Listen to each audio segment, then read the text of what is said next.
أعوذ بالله من الشيطان الرجيم بسم الله الرحمن الرحيم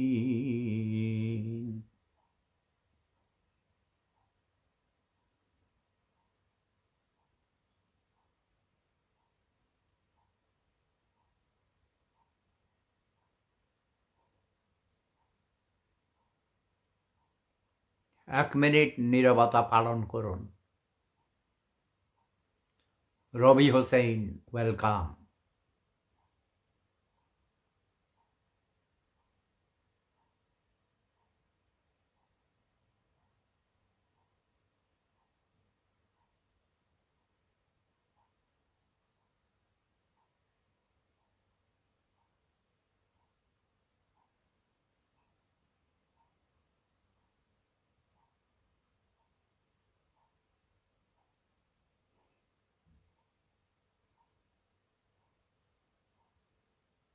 নীরবতা ভঙ্গ করুন।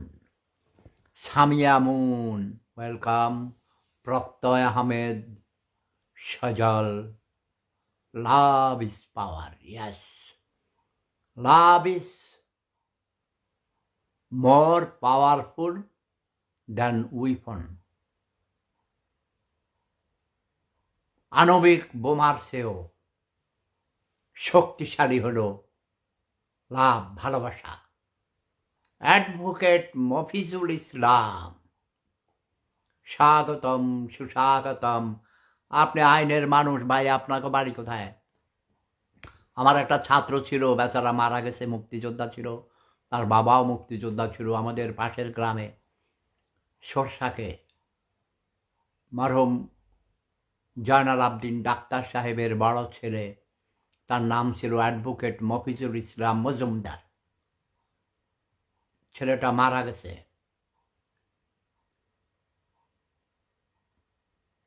প্রত্যয় আহমেদ সাজল লিখেছেন, বিশ্বসেরা ফিলোসোফার, প্রেম সম্রাট শেফুদা। কুমিল্লা কোথায় আপনার বাড়ি? এইমাত্র কুমিল্লা কথা বললাম। খোসবাস ভূঁইয়া বাড়ি ছিলেন আপনি? নাম শুনেছেন? অ্যাডভোকেট মফিজুল ইসলাম সাহেব, খোসবাসের নাম শুনেছেন? রিয়াজ হোসেন, স্বাগতম, শুভেচ্ছা। বাংলার 12 ভূঁইয়াদের সবচেয়ে বড় ভূঁইয়া খোসবাস ভূঁইয়া বাড়ি। এইমাত্র মাহতাব ভূঁইয়ার সাথে কথা বললাম। ও তিতাস, ব্রাহ্মণ পাড়া ছিলেন। তিতাস তো দাউদকান্দি ভেঙে 3টা হয়েছে না? দাউদকান্দি, মেঘনা এবং Titas. Robi Hossain, love is power from Noakhali. Yes, এই ভালোবাসা মানে হলো কি? হৃদয়ের টান, ফিলিংস, হ্যালো ফিলিংস, ঠিক না? মোসাম্মদ মুক্তা খাতুন, ওয়েলকাম। আমি দেখি তোমার পোস্টে, তুমি হতাশ হবে না, মনোবল ঠিক রাখবে। বেগম রোকেয়ার জীবনী পড়বা, মাদার তেরেসার জীবনী পড়বে যখন তুমি হতাশ হও।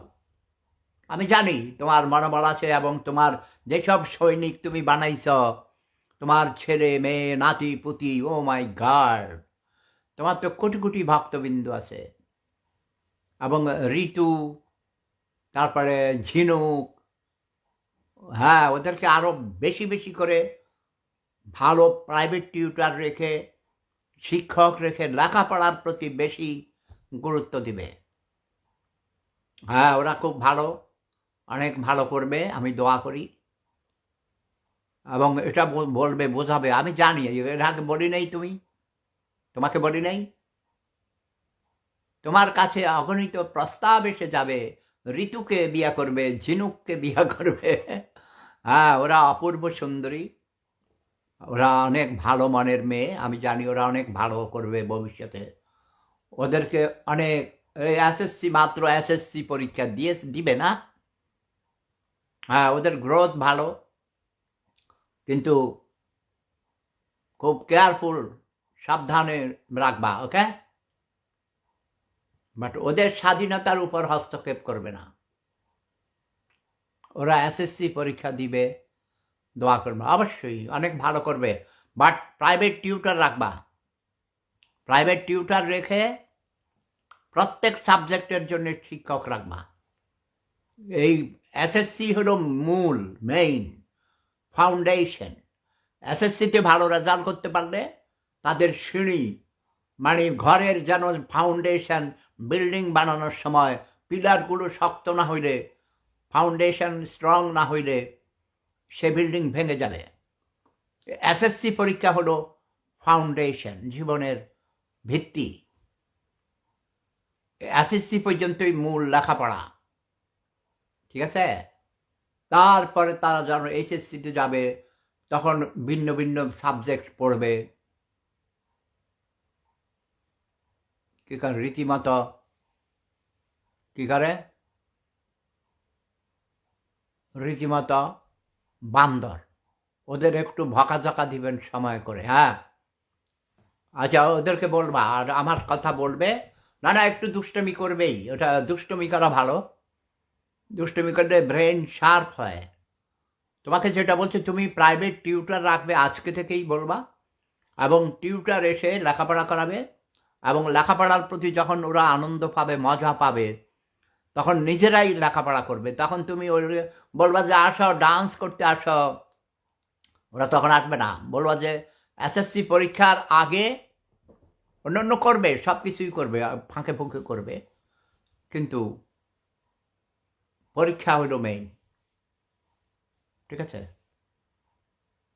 আমি ছোটবেলায় খুব যাত্রা দেখতাম, বুঝছো? আমাদের কালীর বাড়ি আছে, সে সারাস্তি এখনো কালীর বাড়ির মেলা চলতেছে, 1 মাস ব্যাপী চলতো।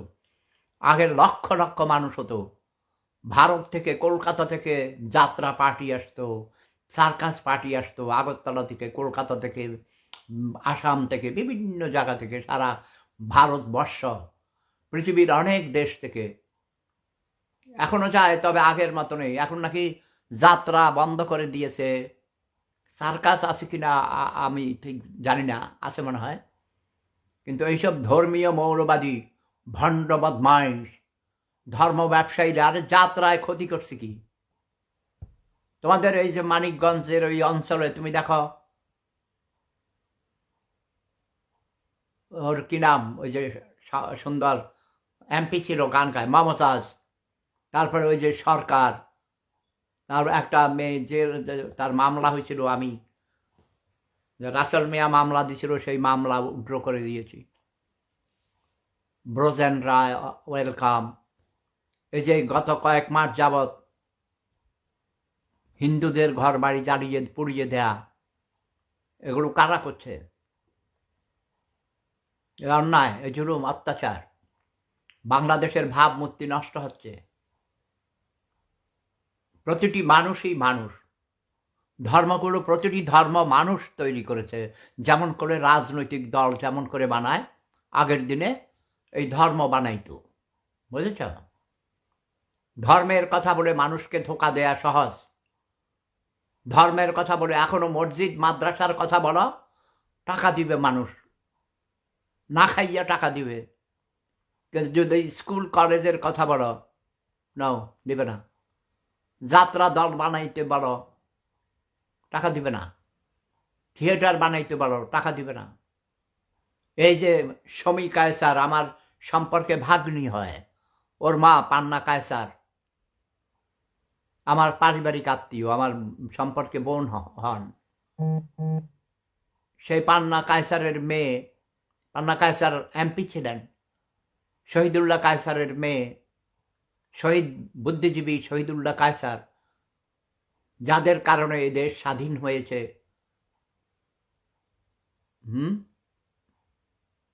এইসব শহীদ পরিবারের সন্তানদের জেলে নিয়ে ঢুকিয়ে মানসিক শারীরিক নির্যাতন করছে। এরা কারা? ৭১-এর পরাজিত খাতব রাজাকার আলবদর আল শামস।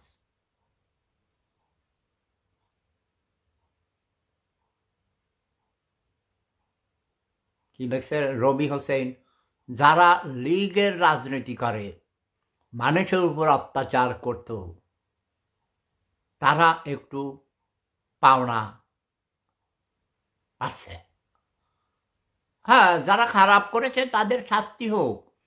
আমি তো বলেছি শেখ হাসিনা স্বৈরাচারী, সে অন্যায়কে প্রশ্রয় দিয়েছে, দিনের ভোট রাতে নিয়েছে, ভোট ডাকাতি করেছে, ব্যাংক লুটপাট করেছে, তার লোকরা কাদিরা মাদিরা, দরবেশ বাবা, আইনমন্ত্রী দীপুমণি, আমার সম্পর্কে ভাগ্নি হয়, দীপুমণিও অন্যায় করেছে, জুলুম করেছে, টাকা পয়সা মেরেছে।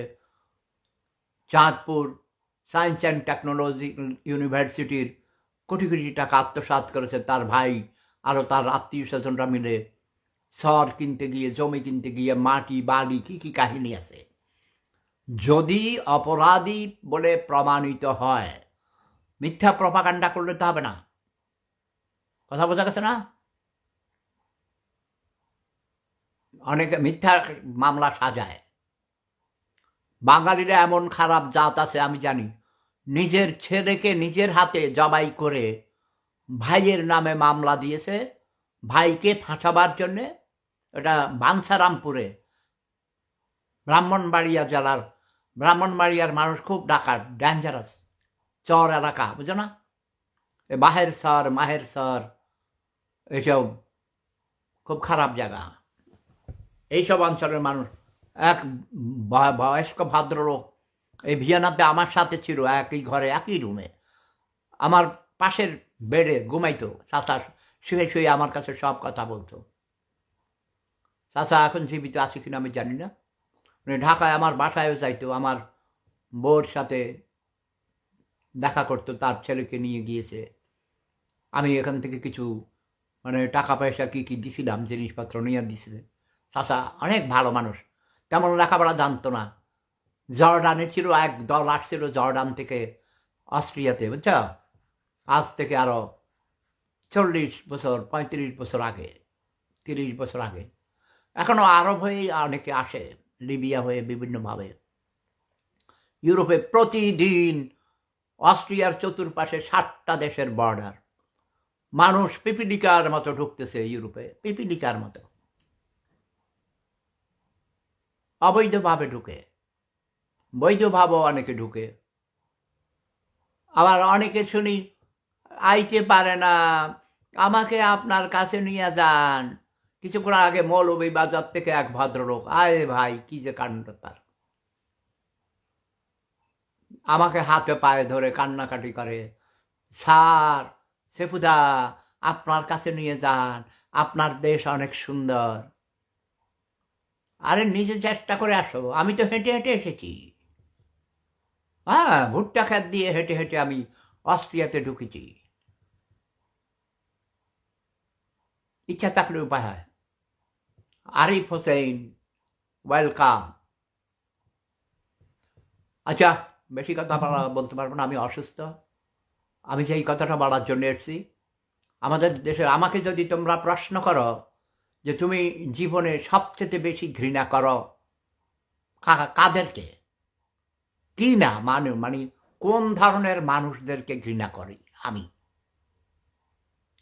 আমি সবচেয়ে বেশি ঘৃণা করি রাজনীতিবিদদেরকে। সারা পৃথিবীর সকল রাজনীতিবিদদেরকে আমি অন্তরের অন্তরস্থল থেকে ঘৃণা করি। কারণ শতভাগ রাজনীতিবিদরা মিথ্যুক, ধোঁকাবাজ। বিশেষ করে ধর্ম নিয়ে যারা রাজনীতি করে তারা বেশি ক্রিমিনাল। শাহিদা আক্তার শারমিন লিখেছেন, আপনি নাকি লুচ্চা। শুধু লুচ্চা না, আমি মহা লুচ্চা। এরশাদ চাচার থেকেও বেশি বড় লুচ্চা। লুচ্চা মানে কি দেখছে সেন্টু মিয়ার ভাতিজা কই? সেন্টু মিয়া কোন সেন্টু মিয়া? হ্যাঁ, আরিফ হোসেন দেখতেছে কি সেন্টু মজুমদার, রাদওয়ান হোসেন মজুমদার সেন্টু, সে তো আমার চাচাতো ভাই, সে এখন ঢাকায়। তার ভাতিজা কেনা আবার কালু, সাগর, করের বাড়ি আরিফ হোসেন সিনে করের বাড়ি, আমাদের বাড়ির নাম করের বাড়ি। করার না, করার বাইরে। কি দেখে মূর্খ অশিক্ষিত। নোয়াখালীরা তুই এটি দেখবি না। হ্যাঁ, শাহিদা আক্তার শারমিন, আমি মহালুচ্চা, শুধু লুচ্চা না, মহালুচ্চা। ইয়াস। আমি কি করব? কচি কচি সুন্দরী তরুণীরা আমাকে ভালোবাসে, আমার সাথে প্রেম করে, প্রেম করতে চায়। আমি ওদের সাথে প্রেম না করলে তারা আত্মহত্যা করে, সেটা মারা যায়। ঠিক আছে না? এরে এ তো অসভ্য। এটা মেয়ে না, বুঝছ? এই যে ছেলের আইডি নিয়া ছেলে এখানে মেয়ে সেজে এসেছে, এটা আমি বুঝতে পারি। কোনো মেয়ে এই ভাষায় কথা লিখবে না, ঠিক না? Very good. তো আমি রাজনীতিবিদদেরকে ঘৃণা করি, কারণ রাজনীতিবিদরা মিথ্যুক, ধোঁকাবাজ, প্রতারক, লোভী, গরিব, ছোট লোক, বর্বর, সারা পৃথিবীকে নরক বানিয়ে ফেলেছে। বাংলাদেশের রাজনীতিবিদরা হাজার গুণ খারাপ। আমার জন্মের পর থেকে একজনও সৎ রাজনীতিবিদ দেখি নাই। ভান করে সতের, কিন্তু অসৎ। বাট মসজিদের অনেক ইমামদেরকে দেখেছি, হুজুরদেরকে দেখেছি অনেক ভালো, অনেক ভালো, কষ্ট করে নিজেরা চলে, কিন্তু মিথ্যা কথা বলে না। এখনো পর্যন্ত হুজুরদের উপর অনেক বড় বড় মাওলানা, আলেম, কারি, হাফেজ, বিশেষ করে হাফেজ সাহেবরা কখনো মিথ্যা কথা বলেন না। কারণ যদি তারা মিথ্যা কথা বলে, এটা নাকি শুনেছি মহান আল্লাহ রাব্বুল আলামিন তাদের জবান বন্ধ করে দেয়। কারণ তাদের মস্তিষ্কের ভিতরে সারাক্ষণ তাদের জবান দিয়া কোরআন তেলাওয়াত করে, কোরআন শরীফের আয়াত হ্যাফজ করে। তারা ঘুমের মধ্যে জেগে শয়নে স্বপনে জাগরণে। আমার পাশের বাড়ির আমার ওস্তাদ ছিলেন হাফেজ সাহেব, আমার মামা হতেন সম্পর্কে। হ্যাঁ, আমার মামার বাড়ির, উনি মারা গেছেন গত বছর, 1-1.5 বছর হয়েছে। এই যে আমাদের কলেজের যত মিলাদ মাহফিল হয়েছে, আমাদের গ্রামের বাড়িতে কোরআন তেলাওয়াত, কেউ মারা গেলে বা কবর জিয়ারত করানো, হাসপাতাল Sahasu science and technology college and Swapnil kindergarten, এগুলো উদ্বোধনীর দিন থেকে শুরু করে প্রতিটি মিলাদ মাহফিলে তিনি নেতৃত্ব দিতেন। আরও অনেক হুজুররা আসে। তো হুজুরদের মধ্যে এখনও বেশিরভাগ হুজুর আল্লাহকে ভয় পায়, কিন্তু কিছু কিছু হুজুর আছে যারা রাজনীতি করে। আমি আগেই বলেছি, রাজনীতিবিদরা মিথ্যুক, ধোঁকাবাজ, ছোট লোক, গরিব, অসৎ। যখনই দেখবে কোনো হুজুর রাজনীতি করছে, তখনই ধরে নিবে সে নষ্ট হয়ে গেছে। ধর্মকে রাজনীতির সাথে মিলানো যাবে না। ধর্মকে সম্পূর্ণরূপে রাজনীতি থেকে আলাদা রাখতে হবে। ধর্মকে রাজনীতির সাথে মিশিয়ে দিলে, যেমন তুমি 1000 মণ দুধের মধ্যে 1 ফোঁটা গরুর চনা যদি ছেড়ে দাও, 1000 মণ দুধ নষ্ট হয়ে যাবে। তদ্রূপ 1000, 1 লক্ষ ইমাম, যেমন আমি 1,20,000 ইমামের যিনি নেতা, ইমাম সমিতি আছে, সেই মাওলানা সাহেব আমার ভক্ত, আমার সাথে কথা বলে। তিনি ঢাকায় একটা ধনিয়া এলাকাতে মাদ্রাসা করেছেন, মসজিদ করেছেন। তার ওখানে পানি ছিল না, কি আমার অপারেশনের আগে আমাকে বলেছেন 3 লক্ষ টাকা দরকার ছিল। আমি বলে দিয়েছি অনেককে, এবং 3 লক্ষ টাকার জায়গায় তিনি 5 লক্ষ টাকা পেয়েছেন। হ্যাঁ, আমি ফেসবুকে পোস্ট দিয়েছি, তার অ্যাকাউন্ট নাম্বার দিয়েছি। আমি হাসপাতাল থেকে ফিরে আসার পর তিনি আমাকে ধন্যবাদ জানিয়েছেন। মানুষ এখনও ধর্মকে ভালোবাসে। ধর্ম আছে বলে এই পৃথিবী টিকে আছে। যারা ধর্মের বিরুদ্ধে কথা বলে তারা ভালো মানুষ নয়, অমানুষ। কিন্তু ধর্মকে ধর্মের জায়গায় রাখতে হবে। ধর্ম নিয়ে রাজনীতি করা যাবে না। এখন বাংলাদেশের রাজনীতিবিদরা পাগলা কুত্তা হয়ে গেছে ক্ষমতা আসার জন্যে। আন্দোলন করে আমরা যুবক সমাজ, আমার নাতিপুতি, আমার পিঁপড়া বাহিনীদেরকে আমি কবিতা লিখে লিখে, কথা বলে, বক্তব্য দিয়ে, শব্দ বোমা মেরে মেরে ঘুম থেকে জাগিয়েছি। আরও কত রকম ফান করে কত কথা বলেছি তাদেরকে ঘুম থেকে জাগাবার জন্যে। আমি কবিতা লিখেছি, আমি ঘুম ভাঙানিয়া পাখি, আমি এসেছি তোমাদের সবার ঘুম ভাঙাতে, রঙিন আলোয় ভুবন রাঙাতে।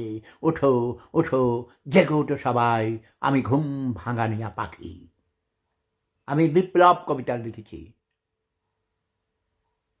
আমরা আবার যুদ্ধে যাব, যুদ্ধে আবার যেতেই হবে।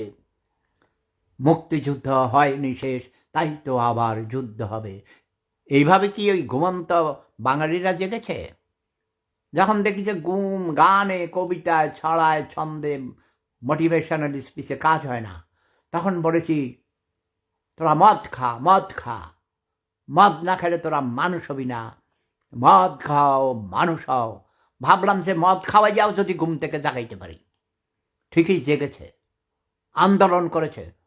15 বছর যাবৎ আন্দোলন করে এই শেখ হাসিনার স্বৈরাচারী সরকারকে উৎখাত করেছে। শেখ হাসিনা বাধ্য হয়েছে। আমি বলেছিলাম, হাসু আপা তুমি পদত্যাগ করো, তুমি রাষ্ট্র পরিচালনায় ব্যর্থ হয়েছ, তুমি ধোঁকাবাজ, তুমি মিথ্যুক, প্রতারক, মানুষের ভোটাধিকার কেড়ে নিয়েছ, তুমি চলে যাও, তুমি স্বৈরাচারী হয়ে গেছ।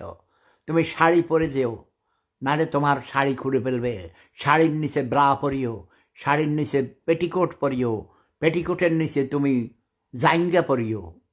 এগুলো পড়েছি, মনে নাই তোমাদের? তোমরা এগুলো দেখেছো, কোটি কোটি মানুষ দেখেছে, তোমরা শেয়ার করেছ।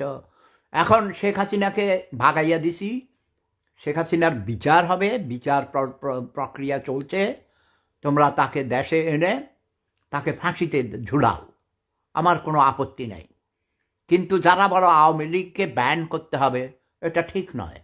ছাত্রলীগ ব্যান করেছ, ঠিক আছে, কিছুদিন ব্যান করে রাখো, কারণ ছাত্রলীগের এরা সোরসোট্টা হয়ে গেছিল। এরা নবদম্পতিকে, স্বামী স্ত্রী বেড়াইতে গেছিল ভাই সিলেটের এমসি কলেজের ওই এলাকায়, স্বামীকে বেঁধে রেখে স্ত্রীকে গণধর্ষণ করেছে এই ছাত্রলীগের ছেলেরা, সিলেটের এই সিলুটি ফগারা, আবাদির ঘরে আবাদি। এদের মন খুব খারাপ, এদের টাকা পয়সার অভাব নেই, লম্পট, চোর, ধান্দাবাজ। নোয়াখালীরা খাটাস আছে কিছু, কুমিল্লার ইতর আছে, যা আরও আছে বিভিন্ন জায়গায়। তবে ভাই দিনাজপুরের মানুষ সহজ সরল, রংপুর অঞ্চলের মানুষ বাহেরা একটু হাবা বোকা আছে, কিন্তু হেরা আবার লুচ্চা। এরশাদ চাচা দেখো না, লুচ্চা ছিল। তো যাই হোক, অনেক কথা বললাম। আমি নাক কান গলার ডাক্তারের সাথে অ্যাপয়েন্টমেন্ট আছে, এটা দেরি আছে অবশ্য, কিন্তু এখন আমার এই ঘর পরিষ্কার করার জন্যে সুন্দরী তরুণী আসবেন, তাই আমি অপেক্ষায় থাকব। আর ডক্টর ইউনূসের সরকারকে, অন্তর্বর্তীকালীন সরকারকে তোমরা সহযোগিতা করো। প্রয়োজন বোধে আরও 4 বছর লাগলেও তাকে তোমরা ক্ষমতায় থাকতে দাও। আগে সংস্কার, তারপরে নির্বাচন। সংস্কার না করে যদি এখন নির্বাচন করো, ধরো আমার ঘরে এই যে কার্পেটে ময়লা, এই ময়লা সাফ না কইরা আমি যদি মেহমান দাওয়াত করি, বিদেশি মেহমান আসে, আমার বান্ধবী ক্লাউদিয়া আসে, এসে সেই ময়লার উপরে যদি বসে বা জুতা খুলে হাঁটে, তার পায়ে ময়লা লাগবে না? তার শরীর ময়লা হয়ে যাবে না? সোফা সেটে যদি ময়লা থাকে, সেই সোফা সেট বসলে ময়লা হয়ে যাবে না? আগে ঘরের ময়লা সাফ করতে হবে, তারও আগে মনের ময়লা সাফ করতে হবে, মনকে পরিষ্কার করতে হবে। সবাই ভালো থাকুন, সুস্থ থাকুন, নিজেকে ভালোবাসুন, দেশকে ভালোবাসুন, দেশের মানুষকে ভালোবাসুন। আগে নিজেকে ভালোবাসুন, নিজের পরিবারের সদস্যদের ভালোবাসুন, তাদের জন্যে আগে করুন। আগে নিজের ঘরে বাতি দিয়া মসজিদে বাতি দিতে হবে। আর প্রতিদিন একটা করে গাছ লাগান, ফলের গাছ, ফুলের গাছ, শাক সবজি, তরকারির গাছ। একটা বিচি মাটিতে পুঁতে রাখুন। অনেক অনেক ধন্যবাদ। আজ আমার ছোট ভাই মানিকের জন্মদিন, ওই টেক্সট পাঠাইছে আমারে, মেসেজ কালকে রাত্রেই জানাইছে। আজ তার বয়স 65 বছর পূর্ণ হইয়াছে। আমার ছোট ভাই মানিক, আমার অত্যন্ত প্রিয় ছোট ভাই, এই ভিয়েনাতে আমার এই প্রবাস জীবনে, নির্বাসিত জীবনে আমাকে 5 থেকে 6 বার দেখতে এসেছিল। আমার অপারেশনের আগেও, হার্টের অপারেশনের আগে এসেছে। 5 দিন ছিল আমার এখানে। আমরা এক জায়গায় একসাথে ঘুরেছি, খেয়েছি। আমাকে অনেক ভালোবাসে, অনেক সম্মান করে। আমার ভাই খোকনও এসেছিল। 50 বছর পর এক ভাইয়ের সাথে দেখা হয়েছে, প্রায় 2.5 বছর আগে সে এসেছিল। তার নাম খোকন। হ্যাঁ, সেও মুক্তিযোদ্ধা। আচ্ছা, আমার একটা গান, আমার সোনার গাঁও কবিতা, এটাকে একজন গান হিসেবে তিনি কম্পোজ করেছেন এবং গান গেয়েছেন। এটার লিঙ্ক তোমরা ইতিমধ্যে পেয়েছ, আশা করি সবাই এটা শুনবে। তার নাম তুহিন খন্দকার, অনেক বড় শিল্পী। কম্পোজ করেছেন একজন প্রফেসর নারী, তার নাম শাহিন। যাক, অনেক কথা বললাম। সব কথার শেষ কথা বাংলার স্বাধীনতা। এই স্বাধীনতা অর্থ মানুষের কথা বলার অধিকার, মানুষের মৌলিক অধিকারগুলো প্রতিষ্ঠা করা। অন্ন, বস্ত্র, শিক্ষা, স্বাস্থ্য, বাসস্থান ও মত প্রকাশের স্বাধীনতা প্রতিষ্ঠা করতে হবে। নতুন প্রজন্মের মুক্তিযোদ্ধাগণ, তোমাদের স্যালুট জানাই।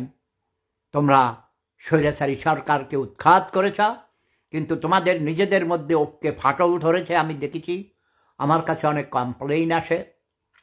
যারা ক্ষমতায় গিয়েছ, যারা উপদেষ্টা হয়েছ, তারা মুই কি হনুরে এরকম ভাব হয়ে গেছে। যারা তোমাদের সহযোদ্ধা ছিল, তারা অনেকেই এখনও হাসপাতালে মৃত্যুর সাথে পাঞ্জা লড়ছে। তাদের চিকিৎসার ব্যবস্থা করছো না, তাই তোমাদের আমি ধিক্কার জানাই। shame on you, shame on you। Professor doctor Yunus, professor doctor Asif Nazrul, আপনাদের প্রতি আমার একান্ত অনুরোধ, যারা যেই সব বিপ্লবীরা হাসপাতালে মৃত্যুর সাথে পাঞ্জা লড়ছে, চিকিৎসা পাচ্ছে না, তাদের চিকিৎসার ব্যবস্থা করুন। স্বাস্থ্য উপদেষ্টার দৃষ্টি আকর্ষণ করছি। আর ডক্টর ইউনূসকে আপনারা সময় দিন। সংস্কার ছাড়া কোনো নির্বাচন হবে না।